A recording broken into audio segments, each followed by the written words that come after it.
పిల్లాడు ఇంటికి రాగానే చిన్నపిల్లల తల్లిదండ్రులకు 12 ఏళ్ల లోపు పిల్లలు ఉన్నవాళ్ళు ఒక అభ్యాసం చేయండి. పిల్లాడు ఇంటికి రాగానే ఆశ్చర్యంగా వాడు ఇంటికి రావడమే అదృష్టం అన్నట్టుగా మొహం పెట్టండి. నా తండ్రి నువ్వు వచ్చావు అంతే చాలరా.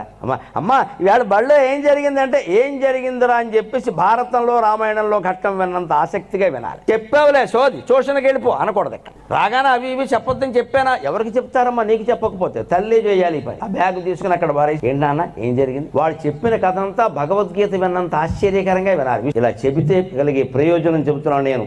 చిన్నప్పుడు వాడు చెప్పిందల్లా మనం వింటే వాడు పెద్దయ్యాక మనం చెప్పినట్టే వింటాడమ్మా. మా అమ్మ నేను ఏం చెబితే అది వింది, పెద్దయ్యాక అర్థమవుతుంది నేను చెప్పిందా సోది తప్పితే ఏం లేదని.